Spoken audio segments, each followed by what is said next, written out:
maka sumber dari pestisida tadi bisa saja ada yang tidak digunakan secara seutuhnya, sehingga akan jatuh ke permukaan tanah ataupun di dalam hal ini kalau kita definisikan bahwa tanah ini merupakan salah satu bagian kerak bumi yang tersusun atas mineral dan bahan organik. Nah, peranannya apa sih? Jadi, tanah ini memiliki peran untuk menampung air, penyedia unsur hara, media pertumbuhan makro dan mikroorganisme, serta berpengaruh terhadap kualitas air. Maka dari itu, saat kita mau melakukan aktivitas perikanan budidaya, misalnya Anda di-hire oleh salah satu instansi ataupun salah satu lembaga, kemudian di sana mau melakukan aktivitas kegiatan budidaya ikan. Nah, sebelum kita menentukan apakah jenis wadah yang cocok ataupun kolam yang digunakan itu apakah jenis kolam tanah, kolam terpal, beton ataupun bagaimana, tentu kita harus melakukan satu identifikasi terlebih dahulu, kita amati. Nah, sebelum kita berbicara tentang lebih jauh ataupun misalnya kita menyarankan kepada lembaga yang tadi meng-hire kita dan kita memberikan informasi kepada mereka bahwa oke, ini lokasi ini cocoknya adalah untuk kegiatannya kolamnya nggak cocok kalau bikin kolam tanah, tapi cocoknya adalah kolam terpal. Kenapa? Karena kondisi tanahnya begini ya. Tentu kita harus kita ambil dulu nih sampel tanahnya. Maka cara yang mudah, kalau kita lihat doang kan dari warnanya kan belum tahu ya teksturnya bagaimana. Maka kita harus biasanya kita pegang teksturnya bagaimana, atau bahkan kita melakukan semacam seperti penggumpalan. Jadi kalau misalnya saat kita gumpalkan ternyata itu dia retak ataupun pecah, maka kita bisa asumsikan, oh ya ini cocoknya adalah kegiatan budidaya menggunakan kolam ini. Jadi jangan sampai salah. Jadi kalau misalnya udah kita bicara, oh ini cocok nih buat ikan, buat budidaya ikannya yang semi intensif gitu. Terus kemudian nanti pembuatan kolamnya juga sesuai dengan apa mau saya gitu, bukan sesuai dengan kondisi lokasi tersebut. Maka yang ada tidak bisa produksi dengan baik ya, bisa saja nanti Anda dikatakan tidak kompeten di bidangnya, seperti itu. Nah, sekarang kita lihat bahwa pentingnya mempelajari tanah. Nah, tadi sempat saya singgung sedikit terkait dengan tekstur tanah. Jadi kita tahu bahwa setelah kita mengetahui jenis tanah yang seperti apa, kita bisa lihat apakah ini cocok untuk konstruksi bangunan kolam atau tidak. Lalu kualitas tanah ini juga akan berpengaruh terhadap produktivitas dari kolam tersebut. Apakah sebagai sumber material seperti ion-ion, zat hara, apakah sebagai media pertumbuhan makro dan mikroorganisme, lalu sebagai penentu stabilitas tanah dasar, pH, dan salinitas air, serta sebagai dekomposer, ya, dekomposer limbah, baik berupa bahan organik dan juga gas-gas. Ya, tentu ini menjadi salah satu keunggulan ataupun pentingnya mengapa kita mempelajari ataupun mengetahui lebih detail. Nah, sekarang kita lihat tekstur tanah. Nah, ini merupakan gambaran tingkat kekasaran ataupun kehalusan dan mineral yang menyusun tanah. Sehingga saat kita katakan, oh ini tergolong ke dalam tanah liat, tanah debu ataupun tanah liat, apakah debu ataupun pasir, maka kita lihat berdasarkan partikelnya ataupun tekstur pembentuknya. Jadi ternyata ini akan dipengaruhi oleh ukuran diameter. Jadi kalau di tampilan sebelah kanan ini kita lihat kalau misalnya pasir ukurannya itu 2 sampai 0,05 mm. Lalu kalau misalnya silt ini dia ukurannya 0,05 sampai 0,02. Lalu kalau misalnya dia lebih dari kurang dari 0,02 mm, maka dia tergolong ke dalam clay. Nah, tentunya biasanya pada saat praktikum nanti minggu depan ya, kemungkinan minggu depan kalian akan diminta untuk melakukan identifikasi jenis tanah yang ada di lokasi tempat tinggal. Nah, bagaimana caranya ataupun penentuannya, makanya di praktikum pengantar ini sebagai salah satu gambaran. Nah, sekarang kita lihat dari komposisi tanah. Yang pertama adalah bahan mineral. Nah, bahan mineral ini dipengaruhi oleh dekomposisi jenis batuan yang membentuk tanah tersebut.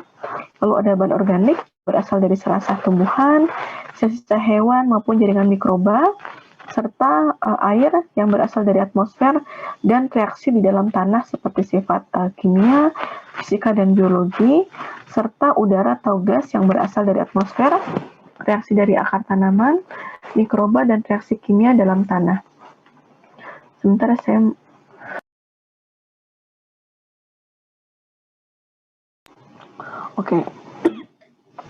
selanjutnya adalah organisme seperti cacing, kemudian bentos maupun organisme renik yang terdapat dalam tanah tersebut, sehingga kalau kita mengidentifikasikan apakah tergolong ke dalam tanah yang subur atau tidak, biasanya kita identifikasikan dengan cacingnya. Itu kalau banyak cacingnya berarti banyak kandungan unsur hara yang baik di dalamnya gitu. Nah, sekarang kita lihat penampang secara vertikal dari tanah ini. Jadi kalau kita lihat di bagian bawah ini adalah lapisan batuan induk, lapisan bawah, lapisan tengah, dan lapisan atas. Nah, biasanya ya kalau misalnya kita identifikasikan ataupun kita melakukan pengeboran air, biasanya harus ketemu sampai pasirnya gitu ya. Jadi kalau misalnya kita mengalami kekeringan, kita kemudian melakukan pengeboran, maka pengeboran itu dilakukan secara sampai tanah yang terdalam gitu ya, sampai ketemu pasir, biasanya seperti itu. Jadi itu mengidentifikasikan nanti sumber airnya akan bagus. Nah, sekarang kalau kita lihat juga ya berdasarkan untuk topografinya tadi, maka yang sifatnya di lapisan atas ini tergolong humus, lalu topsoil ya sifatnya di bagian yang memiliki kandungan humus dan mineral sangat tinggi. Lalu ada yang sifatnya ini rendah dari humus di bawahnya, dan juga ada yang memiliki batuan-batuan yang cukup kasar atau kita sebut dengan rock fragments, dan juga sifat yang paling bawah adalah lapisan batuan induk atau kita sebut dengan bedrock.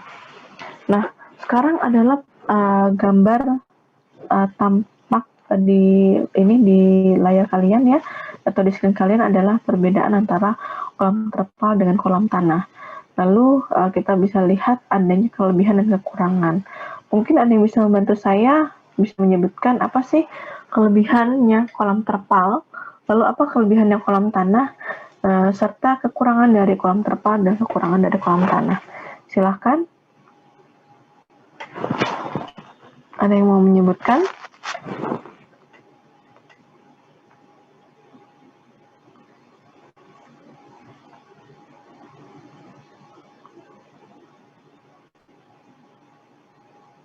Tidak ada?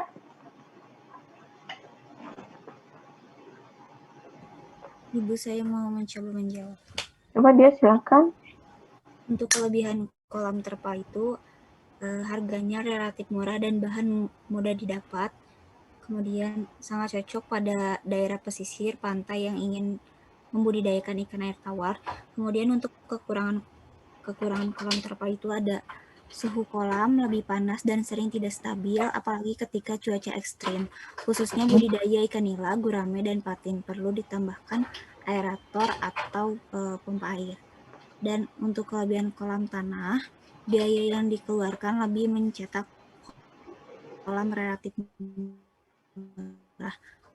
Kemudian pada kolam tanah akan membantu penyediaan pakan alami untuk ikan, terutama plankton.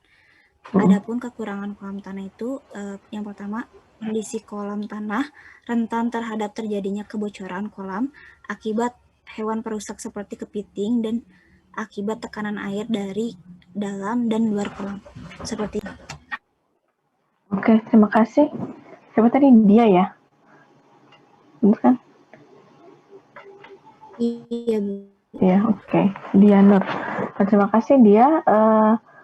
Jadi terdapat perbedaan ataupun kelebihan kekurangan dari masing-masing kolam terpal maupun kolam tanah, sehingga saat tadi sempat saya singgung, saat Anda nanti di hire oleh satu tempat ataupun satu lembaga, sifatnya bisa dari nasional maupun internasional, maka kita harus menentukan apakah jenis kolam yang mana yang cocok ataupun yang tepat untuk dilakukan aktivitas budidaya tersebut. Kalau kita perhatikan ya di bagian sebelah kiri ini kolam terpal, kalau kita lihat di sini adalah cenderung tekstur tanahnya ini adalah banyak berpasir ya, ataupun kalau kita lihat seperti ini, kayaknya ini keras nih kalau misalnya mau dilakukan pengerukan bikin kolam gitu, kayaknya butuh effort yang lebih besar dibandingkan dengan kita membuat kolam terpal. Sehingga dengan adanya identifikasi tersebutlah ya, sebelum Anda melakukan membuat kolam dengan mencangkul ataupun membuat lahan dari kolam tanah di daerah ini, maka kita bisa identifikasikan bahwa jangan bikin kolam tanah Pak, Bu, di daerah situ, karena ini bentuk tekstur tanahnya seperti ini, sehingga yang cocok ataupun yang saya rekomendasikan ya, dalam hal ini saya sebagai tenaga expert yang ahli di bidang budidaya perikanan, maka saya bisa katakan pembuatan kolam terpal adalah yang paling cocok dan yang paling yang paling tepat untuk melakukan aktivitas budidaya di tempat Bapak dan Ibu. Nah, sehingga saat kita nanti berada di lokasi yang berbeda, mungkin di sini adalah di daerah yang sifatnya memang cenderung berpasir ataupun dekat dengan pantai, tapi mau melakukan aktivitas budidaya perikanan yang sifatnya adalah berasal dari air tawar gitu. Ataupun mereka mau mencoba bagaimana sih bisa nggak ya membudidayakan ikan ataupun yang sifatnya menggunakan teknologi misalnya bioflocs ya, ataupun udang atau ikan-ikan yang jenis salinitasnya cukup rendah untuk dilakukan aktivitas menggunakan kolam terpal. Lalu yang satunya lagi, ini adalah kolam tanah. Jadi setelah kita melihat bentuk teksturnya seperti ini, ya sebelum kita bikin kolamnya ya, maka Anda bisa diidentifikasi bahwa, oh ini jenis tanahnya adalah seperti ini. Terus Anda sudah melakukan satu megang teksturnya juga, maka Anda bisa menyampaikan kepada lembaga tersebut bahwa, oh ya kalau mau bikin kolam tanah, ini akan jauh lebih baik. Kenapa? Karena tingkat kesuburan ataupun jenis pakan alaminya akan jauh lebih banyak dan jauh lebih baik jika digunakan ataupun membuat kolam tanah dibandingkan dengan kolam terpal. Jadi jangan salah saat kita beredukasi yang seperti ini, jangan kebalik. Yang di sini bikin kolamnya kolam tanah, di sini bikinnya kolam terpal. Yang ada nanti produksinya tidak berjalan dengan maksimal ya, seperti itu. Oke, selanjutnya, nah bagaimana saat kita berada di lapangan? Nah, tentu prosedur pengambilan sampelnya adalah kita menentukan lokasi yang akan dibuat kolam dan kita plotkan titik-titik pengambilannya. Jadi setelah kita melakukan pengamatan tadi nih, misalnya tadi siapa ya dia gitu, dari satu lokasi, kemudian ada catat, oh ya yang kira-kira berpotensi untuk kegiatan aktivitas budidaya itu di lokasi ini dan ini gitu. Nah tentunya setelah kita memplotkan titik-titik pengambilan, kita melakukan pengukuran pH. Melakukan pengukuran pH secara in situ pada titik pengambilan sampel tanah. Maka tanah tadi itu harus kita ambil gitu. Jadi bukan hanya terus kita pegang terus kemudian oh kayaknya cocoknya begini ataupun begitu. Nah sehingga kita harus melakukan pengukuran suhunya ya, pengukuran pH-nya tergolong ke dalam yang asam atau basa atau netral, dan kita melakukan sampel ataupun kita ambil jenis tanahnya tadi ya, terus kemudian kita lihat apakah memang sesuai dengan apa yang kita bayangkan ataupun kita estimasikan.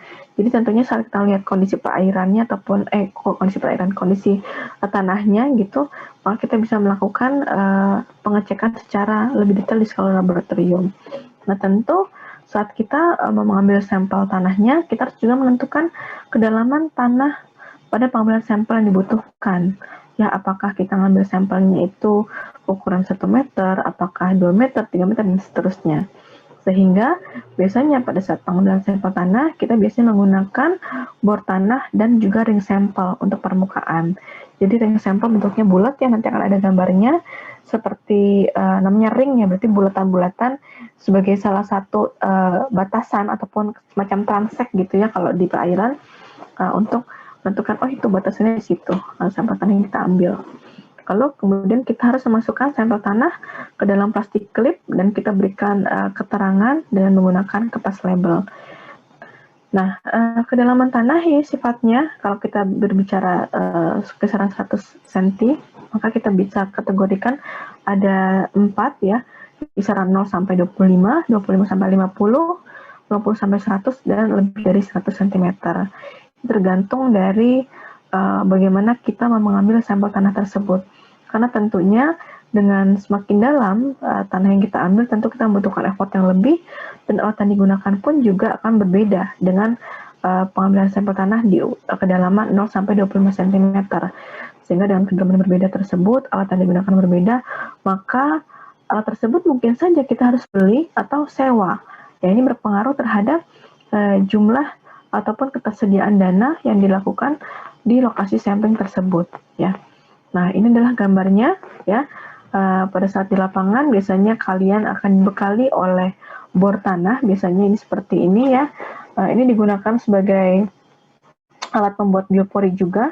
Jadi biasanya kalau saya di rumah gitu ya, membuat humus ataupun membuat kompos, saya lubangi tanah-tanah sekitar tempat tinggal saya ya, di samping rumah itu dengan biopori gitu. Kemudian setelah kedalaman tertentu saya masukkan itu seperti misalnya ya sisa kulit jeruk, kemudian kulit pisang atau kulit buah-buahan, dan kemudian saya timbun di dalam tanah tersebut, yang kemudian nanti setelah sekian minggu akan berubah menjadi kompos yang menyuburkan tanaman. Nah, kemudian ini adalah gambar ranting tanah yang tadi sempat disinggung sebelumnya, di mana setelah kita taruh di suatu tempat atau suatu permukaan, maka ini adalah ini kan memiliki kedalaman seperti ini ya. Nih kalau teman-teman lihat ya ada kedalamannya. Ya ada kedalaman tanahnya, maka setelah kita taruh di atasnya, kemudian biasanya kita tekan ya sampai batasan ataupun sampel tersebut terambil. Setelah terambil dalam ring tanah tersebut ataupun dalam tanah yang sudah kita lubangi dengan biopori, maka kita masukkan ke dalam kertas paperclip ya, kertas paperclip di sini, kemudian kita label dengan identifikasi atau tergolong yang nanti misalnya sampling di lokasi stasiun 1, kemudian stasiun 2, stasiun 3, lalu ulangan keberapa ya, seperti itu. Nah, kurang lebih hanya itu saja yang saya sampaikan ya. Oke, mungkin kurang lebih